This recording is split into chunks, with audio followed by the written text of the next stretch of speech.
The stepmother is not always someone from your childhood storybooks.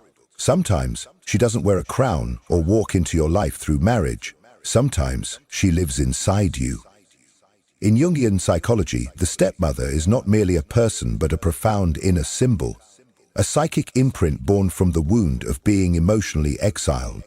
She appears when the soul carries the memory of not being chosen, not being seen, not being safe in the presence of the feminine. Her face may resemble that of a cold mother, a dismissive teacher, a jealous aunt, or any woman whose gaze once made you feel invisible. You do not need a literal stepmother to carry her in your unconscious. She often emerges not from someone else's presence, but from your own hidden pain. She rises like smoke from the places within you where love felt conditional, where affection came with rules, where your worth had to be earned through silence, sacrifice, or shame. This figure, what Carl Jung called the shadow mother, is the darker face of the universal mother archetype. She does not nurture, she withholds. She does not embrace, she judges. And in her icy stare, the psyche receives its most haunting message.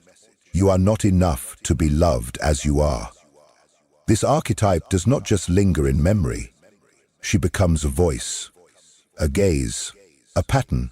She lives in your perfectionism, in the way you chase validation, in the way you silence your needs for the comfort of others.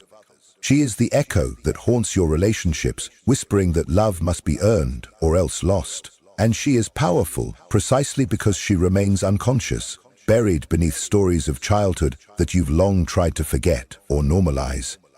But Jung taught that the figures who torment us in myth and dream are never just enemies.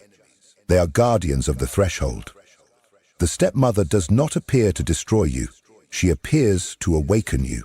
She is the fire that reveals the truth of your abandonment, so that you may finally begin the work of returning to yourself. You will never truly heal until you face her, not as an external villain, but as an inner force waiting to be seen, understood, and ultimately transformed. Most people think of the stepmother as someone who enters from the outside, but in truth, she often emerges from within. You first meet her when love becomes a competition, when comfort is conditional, when the warmth you longed for is replaced by a cold, evaluative gaze. This is not just about a woman who married your father. This is the moment your soul learned that love could come with consequences. To be accepted, you had to shrink. That to be safe, you had to perform. And so the image of the stepmother was born, not as a person, but as a presence. In Jungian psychology, the stepmother symbolizes what he called the negative or devouring face of the mother archetype. She is the inner figure who feeds not the child's spirit, but her fears. Instead of nourishment, she offers comparison. Instead of unconditional acceptance, she measures worth by obedience, success, or silence. While the nurturing mother archetype brings life, safety, and psychological holding, the stepmother represents its shadow, the archetypal mother split in two. She is the inverted face of the sacred feminine, and in that inversion lies the root of deep psychic pain. You might remember her as the woman who gave affection to your sibling but overlooked you, or the mentor who applauded your success only when it served her image. Maybe she was the teacher who smiled at your failure, the aunt who always reminded you of what you lacked, or even your own mother, after her love began to feel transactional. Whoever she was, what mattered wasn't what she did, but how she made you feel, unwanted, unseen, unsafe. And this feeling, repeated often enough, became a psychic wound that lived long after she left the room. Jung taught that archetypes are not confined to history or fairy tales. They are living patterns in the unconscious, activated when the soul encounters a symbolic trauma. The stepmother is one of these archetypes. She appears when a person, particularly a child, must choose between authenticity and survival. Her presence marks the beginning of emotional exile, the inner division, where the child begins to suppress their true self to meet the emotional demands of someone else. In this sense, the stepmother is not a villain from the outside, but a psychic fracture that lives within. This archetypal wound is not limited to women or daughters. Men carry it too. A man who was raised by a mother who loved conditionally or expected him to fulfill her unmet emotional needs may find that the inner stepmother lives within his psyche as an ever-judging feminine force. He may find himself drawn to women who remind him of this energy, cold, withholding, or emotionally inaccessible, or he may reject the feminine entirely, distrusting emotion, softness, or intimacy, not realizing he is still reacting to the internalized gaze of a stepmother who never truly embraced him. In the modern world, this energy shows up in subtle, insidious ways. You may be a grown adult, yet still feel a deep need to prove yourself. You might overachieve, not because you love your work, but because you're afraid of being dismissed or invisible. You may struggle with intimacy, keeping others at a distance while silently begging to be chosen. You may find yourself both craving approval and resenting the people who withhold it, not realizing you are reliving an ancient pattern rooted in the negative feminine imprint. The stepmother archetype is not evil in the way fairy tales have painted her, but she is dangerous in a different way, because her influence is subtle, often unconscious, and deeply woven into our emotional fabric. She is the inner voice that says, "You have to earn love." She is the silent ruler who convinces you that vulnerability is weakness, that softness is a liability, and that your worth must always be proven. And because she is part of the archetypal structure of the psyche, you cannot simply outrun her, you must confront her. This is the truth Jung brought to the surface. The stepmother archetype is not meant to be defeated, but understood. She exists because the archetype of the mother itself is ambivalent, both life-giving and life-devouring. Every nurturing force has a shadow, and when that shadow is denied, it rules us from behind the curtain. The stepmother is what happens when we refuse to face the cold side of the feminine, the side that withholds, manipulates, or devours. She is not outside your psyche, she is part of it. And that is why healing requires more than awareness. It demands a descent into the shadow. You may recognize her now, not as a figure in your past, but as a presence in your present. The panic you feel when someone pulls away emotionally, the ache in your chest when you think you're being replaced, the exhaustion of constantly proving you are enough. She appears in these moments because she is trying to be seen, not to hurt you again, but to offer you a mirror. The stepmother shows you where you abandon yourself first. She reveals the child within you who decided that silence was safer than truth, that pleasing was more valuable than being real. But in doing so, she also invites you into a sacred turning point. For in the symbolic world, every dark figure is a guardian of treasure, and the treasure buried beneath the stepmother's judgment is your authentic self, the one who never needed to earn love in the first place. To reclaim it, you must face her. You must look into the eyes of the stepmother within and say, "I see you, and I no longer fear you." This is not just the beginning of healing, it is the beginning of wholeness. There are moments in life when a subtle ache rises within you, like when someone forgets your birthday, when a friend grows distant, or when a partner stops responding the way they used to. And though the adult part of you tries to be rational, calm, and composed, there's another voice beneath the surface, whispering, "You've been replaced. You're not special. You're not enough." This is not simply insecurity. This is the primal wound, the wound the stepmother archetype exists to awaken. In Jungian terms, archetypes are not idle ideas. They are living patterns in the soul. The stepmother, in her symbolic form, carries the psychic energy of rejection and emotional displacement. Her presence, whether as a literal person or as an internalized energy, awakens a deep, instinctual fear encoded in the psyche from early childhood. I must be perfect to be loved. I must never be forgotten. I must earn my place. This fear is not irrational. It is the residue of moments when love felt uncertain and belonging seemed conditional. Many of us grew up in homes where emotional warmth came with strings. Perhaps you were praised only when you achieved, seen only when you were silent, or loved only when you mirrored someone else's expectations. In such environments, the child unconsciously concludes that love is scarce and easily revoked. And so, the child becomes hypervigilant, scanning every interaction for signs of approval or abandonment. When the symbolic stepmother enters, she does not need to speak. Her presence alone is enough to trigger this old fear. What if someone better comes along? What if I'm too much or not enough? Jung understood that the child's earliest fear is not death, it is abandonment. To be left emotionally alone in a world that feels too large, too cold, and too demanding. The stepmother represents this terror in mythic form. Think of Cinderella, who scrubs the floor to be worthy. Think of Snow White, who is exiled for her beauty. In each story, the stepmother's cruelty is not random, it is strategic. She wounds the heroine where it hurts most, in her sense of worth, her right to exist as she is. In modern life, this same archetypal pattern expresses itself through behaviors we often normalize: perfectionism, people-pleasing, chronic anxiety, and a fear of truly being seen. These are not just personality traits, they are survival strategies. The inner child who once feared rejection learns to stay invisible, compliant, and polished. But this polished version is a mask. It hides the deeper truth, that part of you still fears being unloved for who you really are. Imagine the woman who overfunctions in every relationship, anticipating everyone's needs before her own, or the man who builds success after success, yet still feels a hollow ache when alone, or the adult who flinches at compliments, deflects intimacy, or mistrusts joy, because deep down, they are waiting for the moment it all disappears. These are the footprints of the inner stepmother, whose voice still echoes. Don't be too much. Don't be too loud. Don't let them see your flaws or they will leave.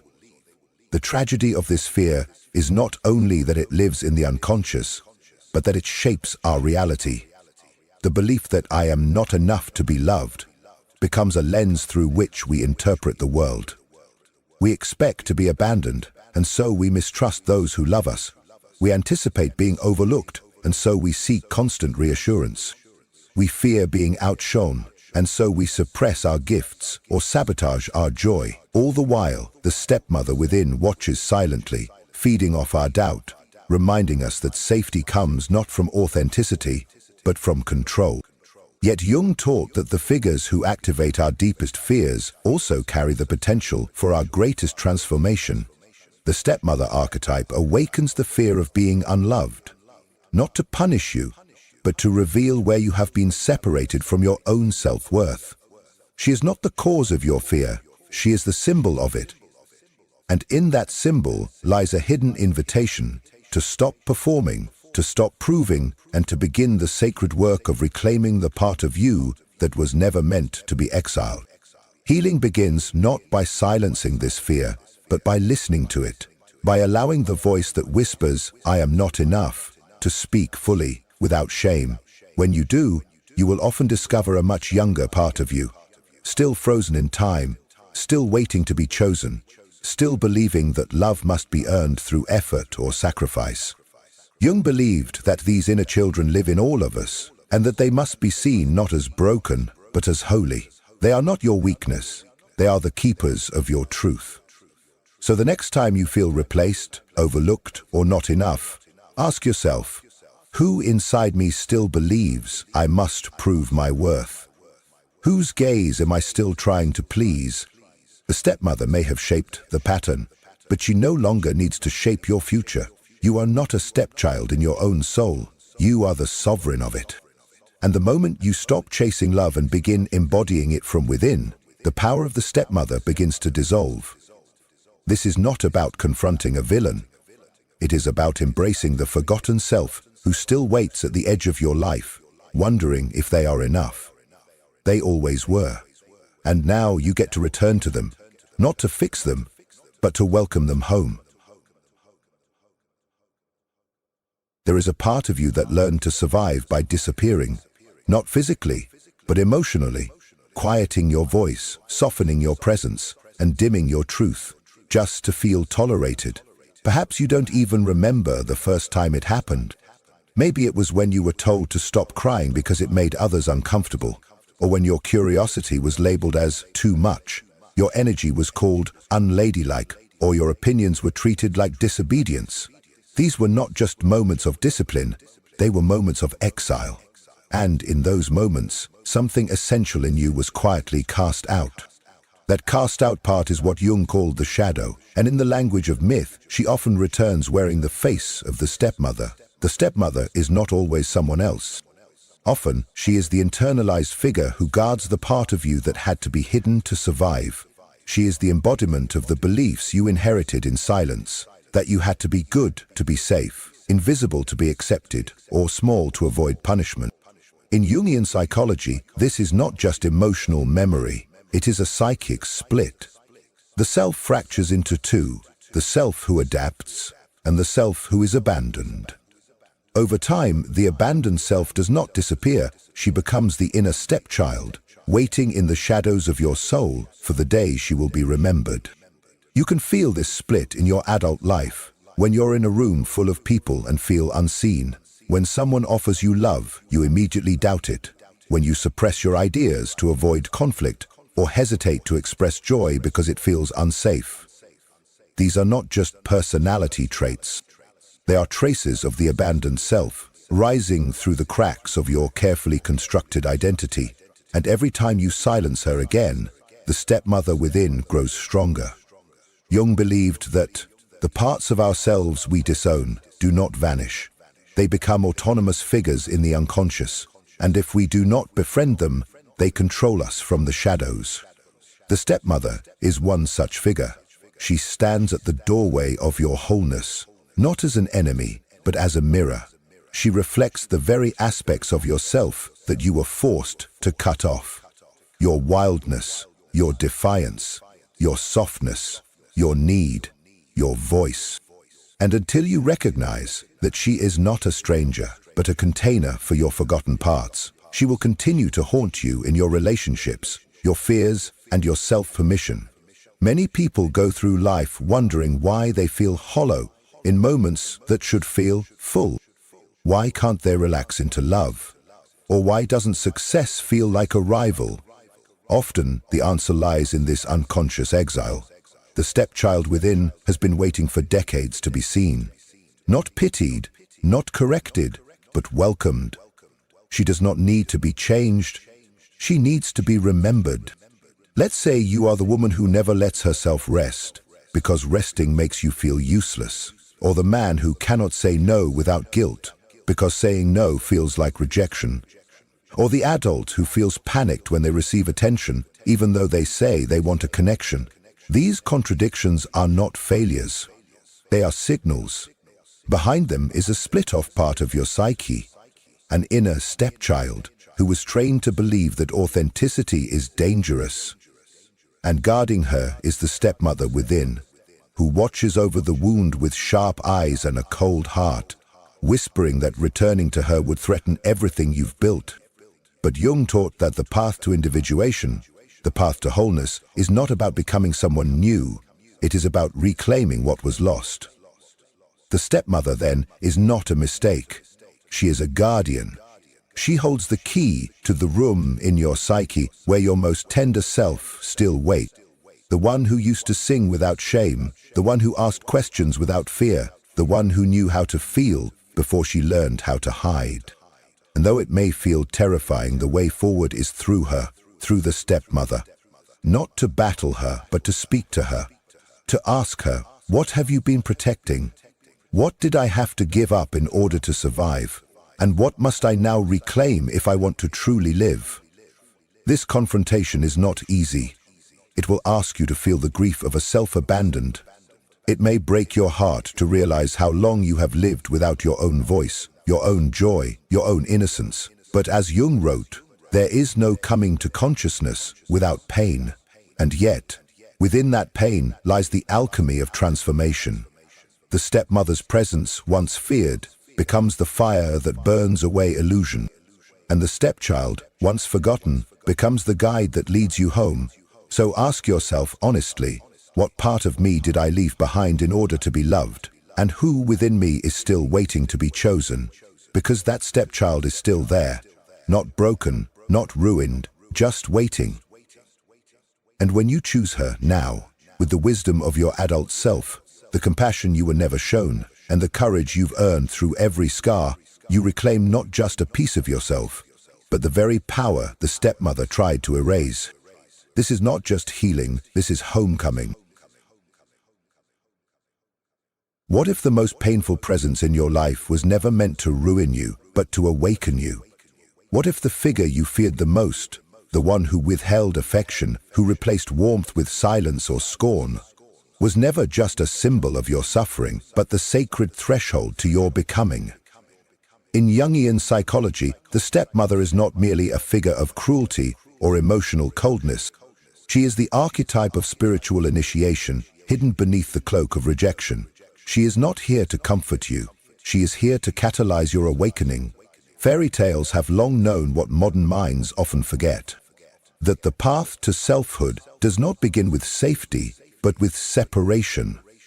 In almost every ancient story, the heroine does not grow within the arms of a nurturing mother. She grows through exile, through hunger, through rejection.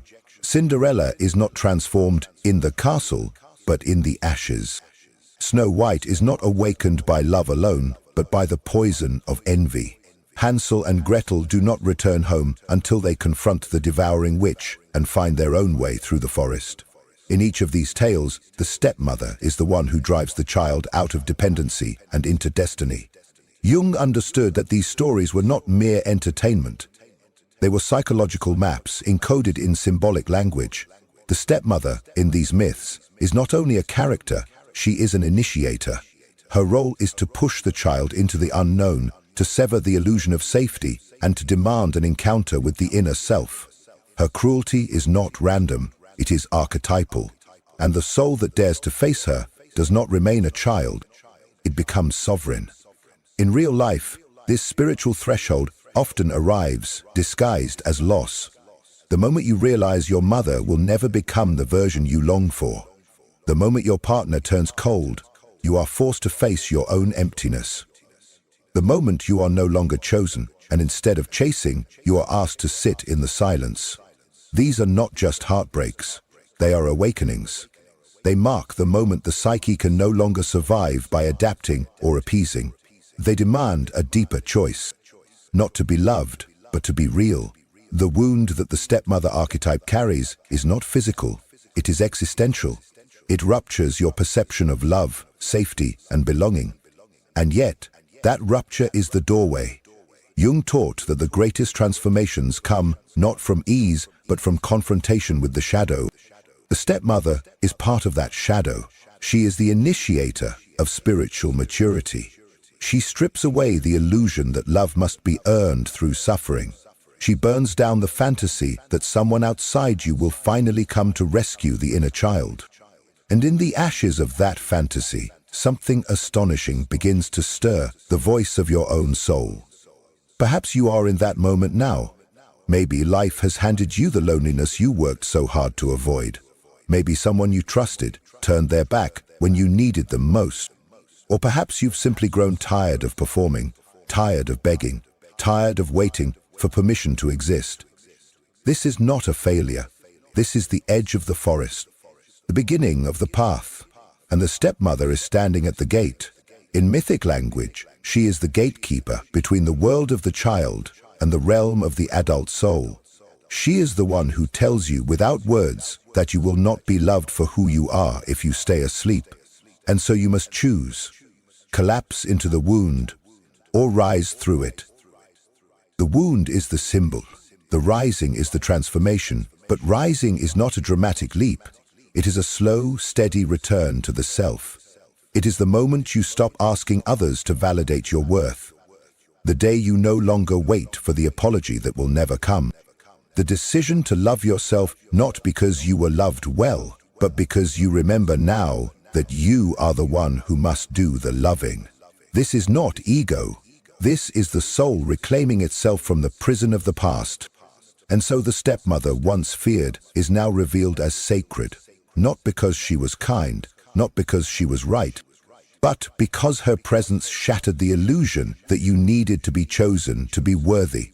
She broke the spell. And in that breaking, you began to hear the truth your inner child had buried long ago. I was never unlovable. I was just never fully seen. Jung believed that archetypes do not block our growth, they demand it. They appear when the soul is ready to evolve. The stepmother's wound is not a detour, it is the rite of passage. Her rejection is the spiritual initiation you never asked for, but desperately needed.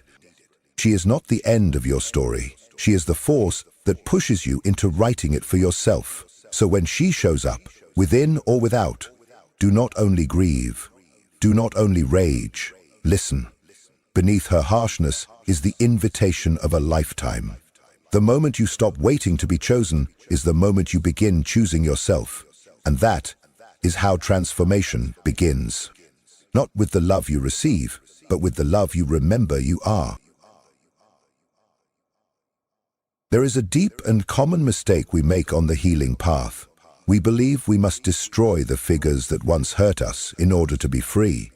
We want to silence them, erase them, cast them out. And yet, what we resist in the unconscious never disappears. It only grows stronger, hidden in the shadows, waiting to be seen. This is especially true when it comes to the archetype of the stepmother. The more you try to defeat her, the more she tightens her grip on your life. The more you fight her presence, the more she possesses your inner world, not as punishment, but as a signal that integration, not victory, is the real path forward. In Jungian psychology, healing does not mean erasing what was painful. It means reclaiming what was lost inside of it. The stepmother is not just a symbol of what happened to you. She is a symbol of what you believed about yourself because of it. She represents the part of you that felt unworthy, unchosen, and unlovable, and the survival strategies you adopted to cope. But here lies the paradox. She is also the gatekeeper to your power, not because she gives it to you, but because you retrieve it when facing her. Many people unknowingly live in opposition to this internal stepmother.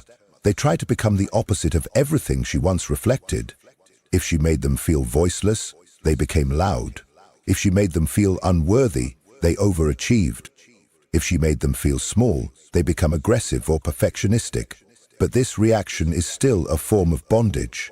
You are still moving around her, still defining yourself through her gaze, still seeking to prove something that your soul never needed to justify in the first place. Imagine someone who spent years trying to gain their mother's love and approval, never realizing that the ache they carried was no longer about the mother, but about the inner part of themselves that had been rejected in her presence. Even if the mother is gone, the hunger remains. This hunger can follow us into friendships, careers, and marriages. We become unconsciously drawn to people who withhold, who critique, who mirror the emotional terrain of the stepmother's judgment. Not because we enjoy pain, but because our psyche longs to resolve what once broke us. And yet, resolution does not come by demanding love from those who cannot give it. It comes by giving love to the part of you that no one ever taught you how to hold. This is the integration Jung spoke of. You stop trying to change the stepmother. You stop asking her to see you. You stop hoping she will finally say the words you always needed to hear. Instead, you turn inward.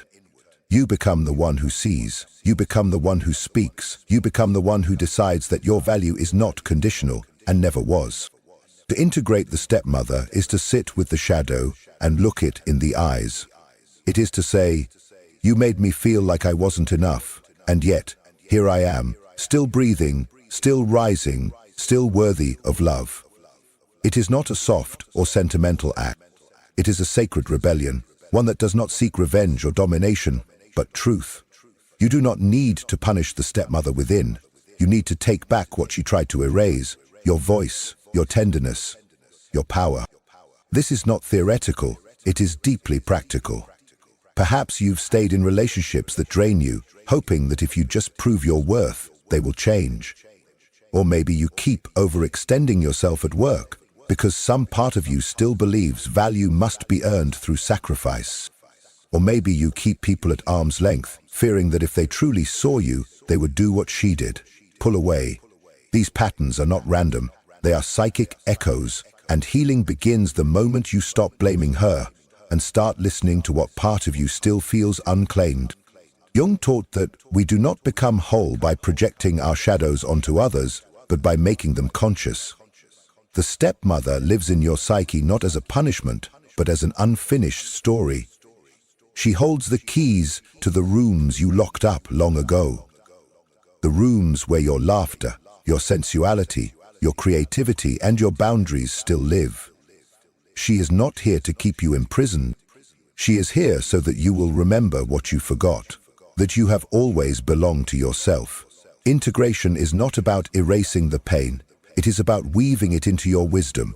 It is recognizing that the part of you that once felt like a burden is now the source of your strength. It is turning toward the inner child, the inner stepchild, and saying, "You are not too much. You are not too late. You are not too broken to be whole." This is how you reclaim your rightful place in your own life, not by pretending the stepmother never existed, but by refusing to let her define you any longer. You stop reacting to her and start responding to yourself. You no longer seek her approval because you have remembered your own. And in that moment, something profound occurs. The stepmother loses her power, not because she is gone, but because you are no longer afraid of her.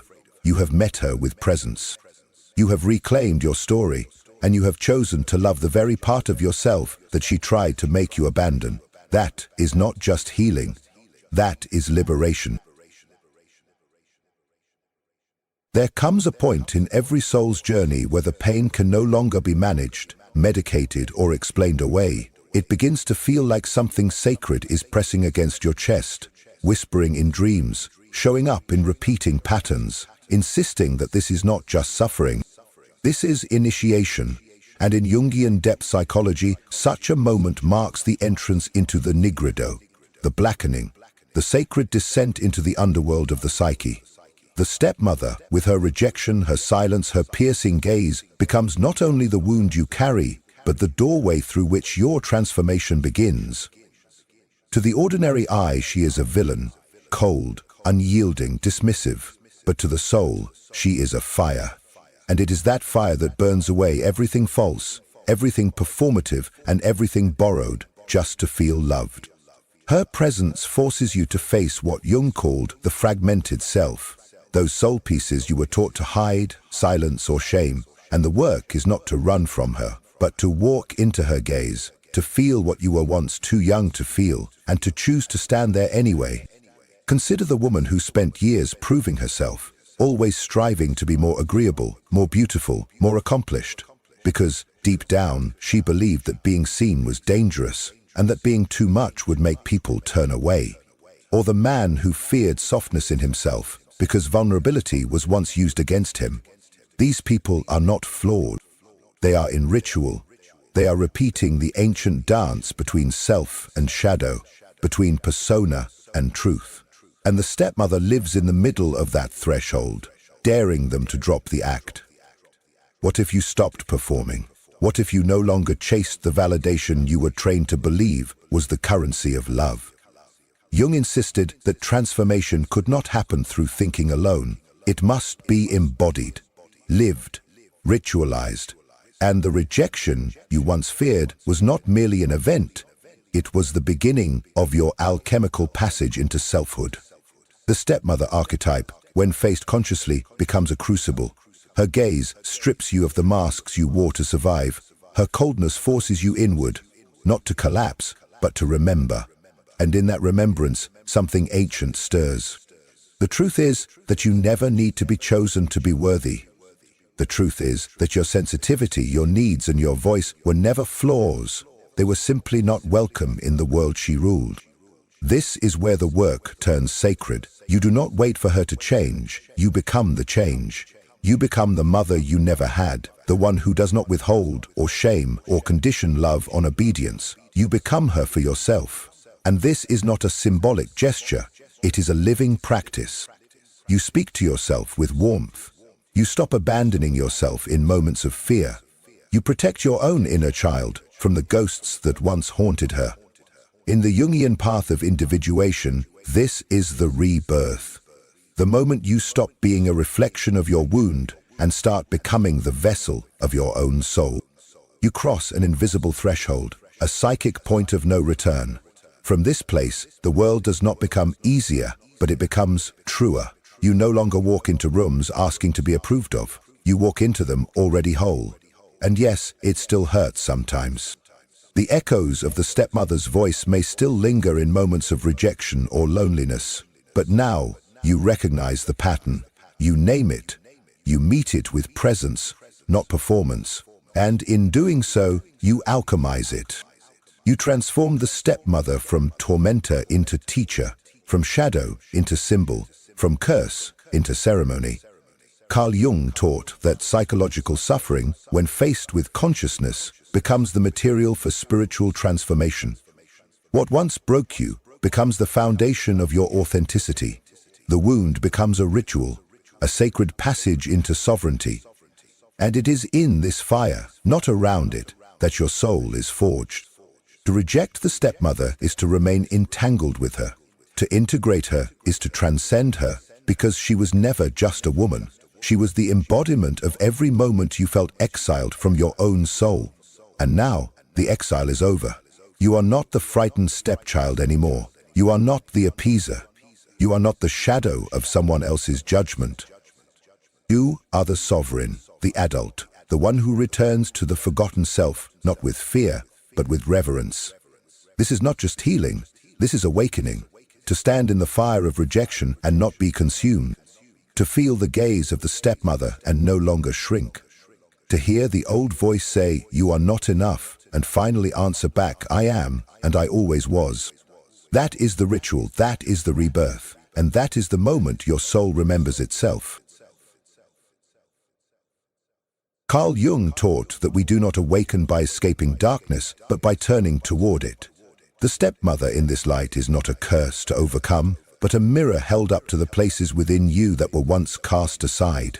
She is the psychic threshold, the reflection of every internal exile, the voice that once said, "You are too much, you are not enough, you must be something else to be loved."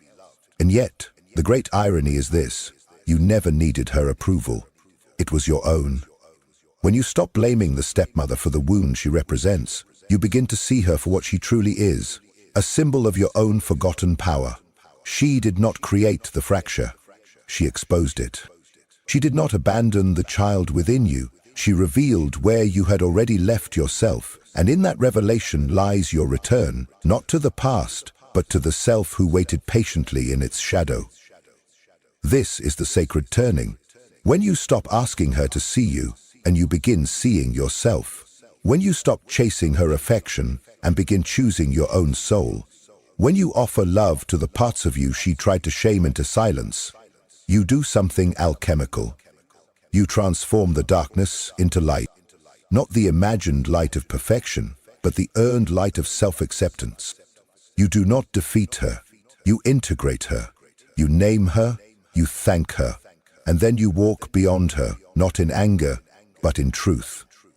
That is not merely healing, that is rebirth. To stand where you once felt erased and speak your name aloud. To reclaim the inner stepchild and mother yourself with reverence. To no longer shrink in the face of rejection but rise in the presence of your own self-worth. This is the moment the story changes. This is the moment the wound becomes wisdom. As Jung once wrote, we do not become enlightened by imagining figures of light, but by making the darkness conscious. And when you make peace with the figure in the shadow, then you face the stepmother within and choose yourself anyway. That is not the end of your story. That is where it truly begins. If something within this message stirred you, if even a single word mirrored your inner experience, I invite you to let your voice be heard in the comments. Have you encountered that soul whose presence feels like home, or are you still walking the sacred path back to yourself? Your story, however unfinished, may become the lantern in someone else's darkness, the very sign they didn't know they were searching for. And if someone close to you is silently struggling with the illusion that love must hurt, that self-abandonment is the price of connection, or that they are unworthy of peace, share this video with them. Help me reach the ones who need to remember. Real love does not demand that we shrink. True connection does not ask for sacrifice.